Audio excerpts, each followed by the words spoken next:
Today is the 25th of December 2024. My name is Awolich, member of the People's Coalition for Civil Action, the PCCA.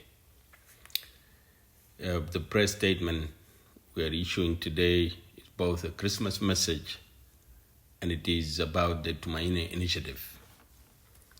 The Tumaini Initiative is another broken promise. Fellow citizens, Merry Christmas, and may the peace of our Lord embrace you. This festive season, we have chosen to share with you our message regarding the Tumaini Initiative. The People's Coalition for Civil Action, PCCA, deeply regrets to inform you, the people of South Sudan, that the actions of your own government have undermined the Tumaini Peace Initiative, once again denying the nation of the chance to achieve lasting peace.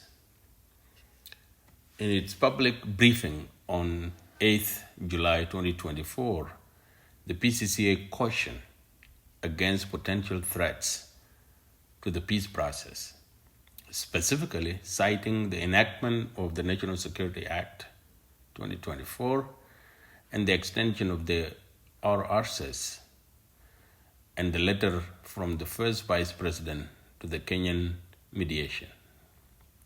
Tragically, though not unexpectedly, these concerns have now materialized.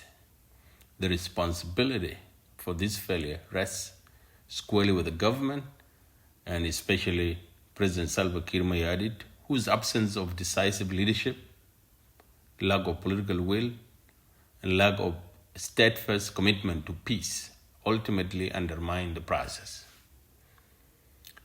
The catalyst behind the collapse of the Tumaini: 1. Fragmentation of the Artigono delegation.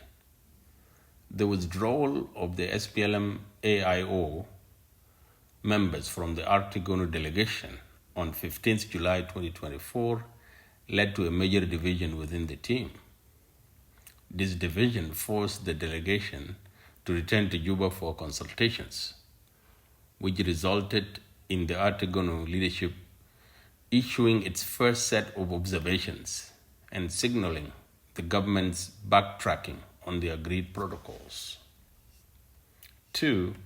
Prolonged absence from the peace process.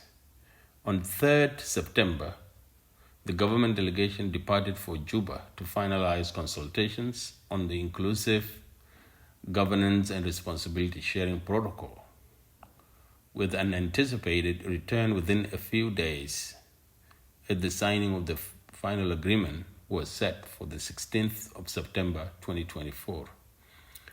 Regrettably, the delegation remained absent for 3 months, and upon the return, they appeared singularly focused on dismantling the Tumaini Initiative. 3rd, diminished interest after the extension was secured. After obtaining unconstitutional 2-year extension of his term in office, President Kiir and his government became disinterested in the Tumaini Initiative, choosing instead to empower hardliners within his administration, who worked to derail and undermine the peace process. 4th, backtracking and shifting positions on negotiated and agreed upon protocols.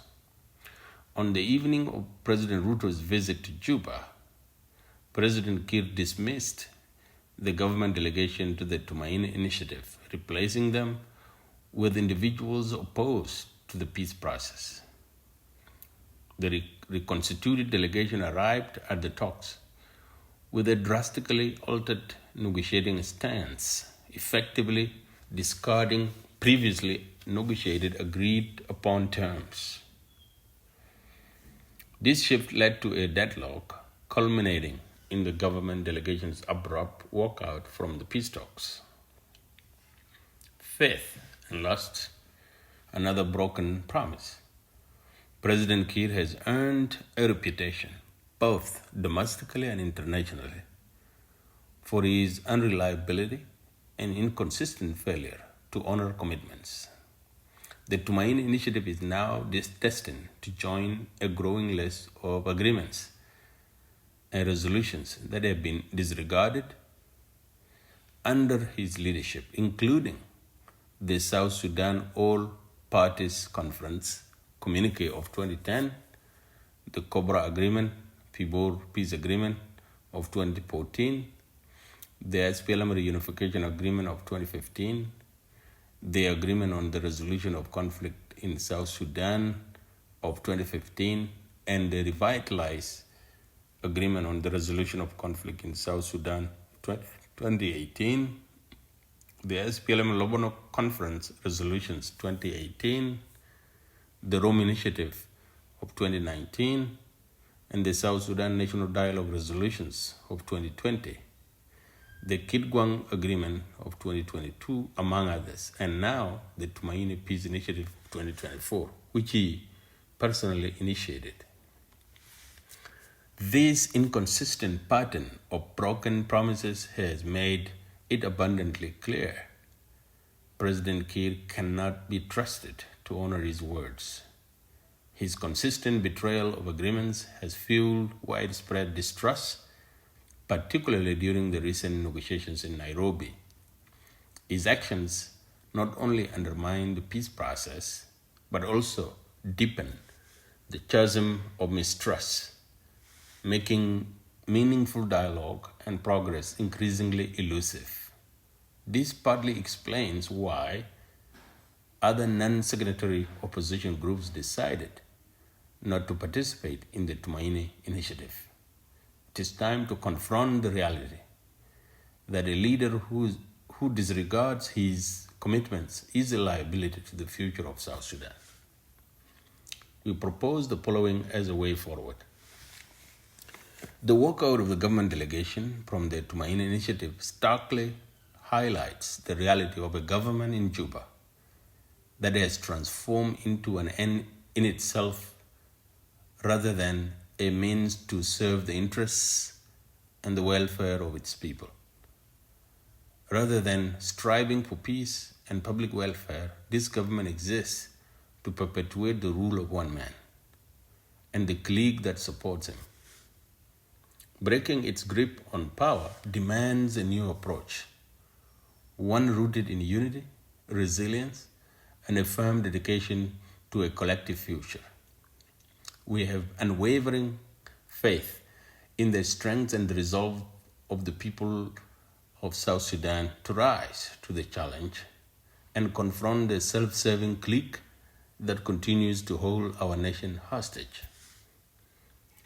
We have long maintained that President Kiir's priorities are not peace, nor the well-being of our citizens, but the preservation of his own power at any cost. His actions threaten the very survival of our nation, and we cannot stand idly by as he leads South Sudan toward another round of chaos, state collapse, imminent fragmentation. We must act decisively to safeguard our future. Proposals for action. The PCCA proposes the following actions on the way forward. 1. The PCCA urges the government delegation to confirm a return to Tumaini Peace Initiative in accordance with the date set by the mediation to finalize the negotiations starting from where it stopped in early September 2024. 2. The PCCA calls upon the people of South Sudan to unite and resist the growing autocratic rule, economic deprivation, and constant fear of insecurity in the country, and to reclaim their sovereignty and freedom through popular public disobedience. 3. As the authentic voice of the people, civil society must summon the courage to spearhead collective action against a government that has been manipulated to serve the ambitions of one man and his clique. 4. Given its subversion of the Constitution, sabotage of peace processes, and predatory economic practices that have benefited a small elite while plunging millions into dire poverty and increased dependency on shrinking humanitarian aid.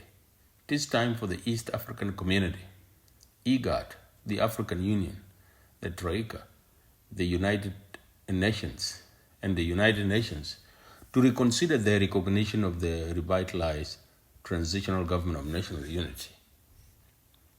The path forward is not without its challenges, but the strengths, the resilience, the unity of the people of South Sudan are greater than the ruling clique that presides over the crisis in the country and denies peace for the people of South Sudan.